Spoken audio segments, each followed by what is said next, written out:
Il précise d'ailleurs avoir pris le plus gros couteau qui se trouvait à son domicile pour, selon ses propres termes, faire le plus de dégâts. Alors quel est le profil du mis en cause? Celui-ci est né en août 2010. Il est collégien en 3e au sein du collège Françoise Dolto de Nogent. Il est décrit comme sociable et plutôt comme un bon élève. Intégré à la vie de son établissement, il est d'ailleurs référent anti-harcèlement depuis plusieurs années.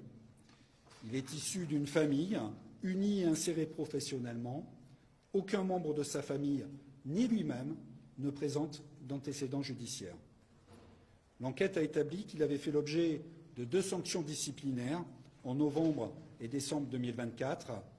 Une pour avoir porté des coups de poing à un camarade de classe, une autre pour avoir frappé un élève de 6e. Pour ces faits, 2 sanctions disciplinaires ont été apportées par l'établissement scolaire, une exclusion des cours pendant une journée avec présence au collège pour les premiers faits, puis une exclusion complète d'une journée pour les seconds. Depuis, aucun nouvel incident n'était intervenu dans l'établissement. En garde à vue, l'intéressé se montre détaché, tant au regard de la gravité des faits reprochés que des conséquences vis-à-vis de lui-même. Ah, tu parles des conséquences, il les connaît, hein. Il est mineur, il va être protégé par la justice, et puis il va être placé en centre de détention pour mineurs pendant 2-3 ans, et puis il va pouvoir ressortir tranquillement. Mais il n'est pas arabe, donc c'est pas grave. Oui, je tenais quand même à faire un peu de récupération politique, hein, quand même, parce que il y en a ras-le-bol, hein. Tous les électeurs du RN se cachent depuis 48 heures. Oui, c'est pas un arabe. C'est pas un arabe qui a tué Hichem, c'est pas un arabe qui a tué Abou Bakar. Ce sont des Français, d'accord, hein, et le dernier, là, Quentin, il est vraiment... il vient de la campagne, quoi, hein. C'est le bon français comme vous les aimez, quoi, hein. C'est le français du bon vin et du bon fromage, quoi. Non, mais c'est important de le souligner parce que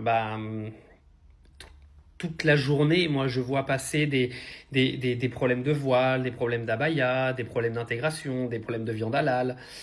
Comment on fait, en fait, quand depuis 2-3 semaines, c'est pas les Arabes qui créent les faits divers dans notre pays? Vous faites comment, en fait, pour justifier votre futur vote pour le Rassemblement national en 2027? Vous allez nous expliquer que c'est encore les Arabes et l'immigration le problème, hein? Vous êtes toujours convaincus que les problèmes de ce pays sont les Arabes et l'immigration.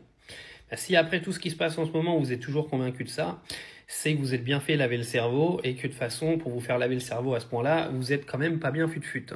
Ouais bon, de toute façon, excusez-moi, mais je m'attends pas à grand-chose non plus.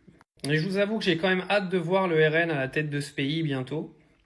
Juste pour voir à quel point vous allez vous faire enfiler tous autant que vous êtes, tous ceux qui vont aller voter pour ce parti de baratineurs compulsifs. Je pense qu'on va quand même bien rigoler une fois qu'ils vont être à la tête du pays et que ça va être le foutoir total.